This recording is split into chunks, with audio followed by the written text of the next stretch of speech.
Hello, I'm Ty Mason of the DiabetesCouncil.com, researcher, writer, and I have type 2 diabetes. Today I'm going to answer the question, is coffee good for diabetes? But before we get into that, make sure you download my free diabetes management book, which also includes the Diabetes Grocery Shopping Guide, Foods to Eat and Avoid, by clicking the link below. Americans consume 7.3 billion gallons of coffee each year. Yes, that's billions with a B. But surprisingly, that's the fourth most consumed beverage annually in the U.S. Number one, well, that's soft drinks. Number two, well, not so soft drinks. And number three is bottled water.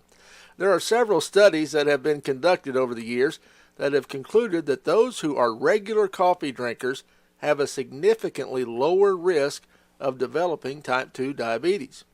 Yet there are also many studies that show that those with type 2 diabetes have trouble controlling their blood sugar if they are regular coffee drinkers. What word do you think of when you think coffee?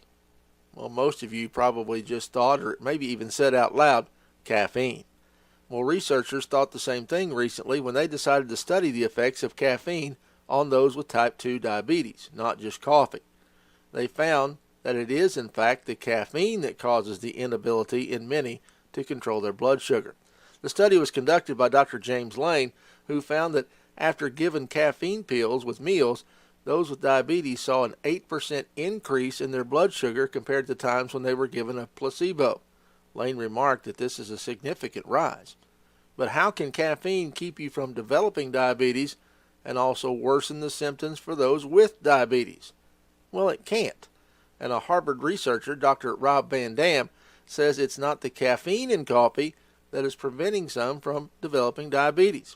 In fact, Van Dam says it is possible that decaf coffee may actually help people with diabetes keep their blood sugar under control, whereas regular coffee has a damaging effect on blood sugar. But that has yet to be studied. Regardless of the reason, there is apparently something in coffee that can help prevent or possibly even control diabetes.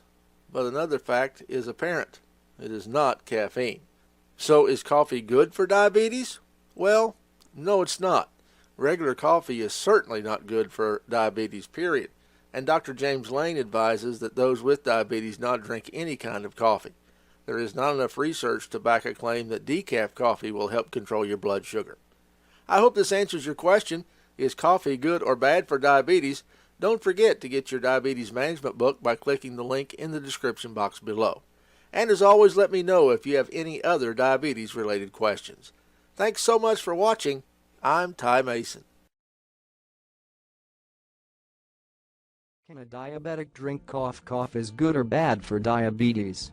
Next time you have your cup of joe, you might feel even more joy knowing that some substances in coffee are good for your diabetes, or at least are inversely associated with the risk for DM type 2. New major studies are all suggesting the beneficial properties of coffee for diabetes. Unfortunately, caffeine is not one of these good things in coffee. Sorry. At least the role of caffeine in risk for diabetes is unclear, but caffeine is not harmful, but it just doesn't have the same beneficial properties as some others in coffee.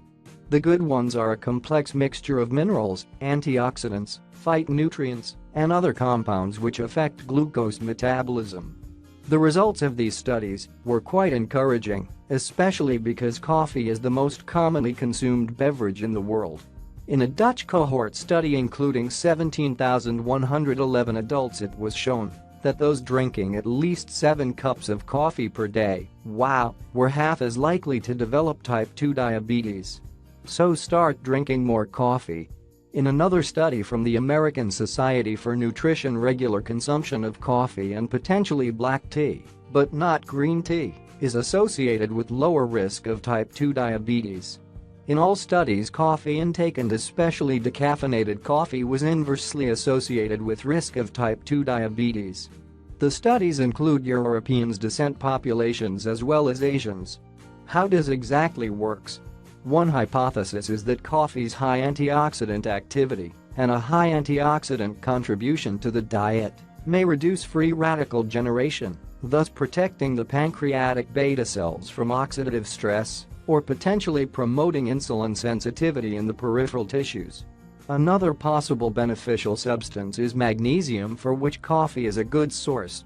It could explain some of the inverse association between coffee intake and the risk for type 2 diabetes. Magnesium is known to have beneficial effects on carbohydrate metabolism. Again, the role of caffeine is less known, and the literature available is mixed, but leaning to it just doesn't help, but it does not harm, so yes, you have one more excuse to grab that good cup of coffee.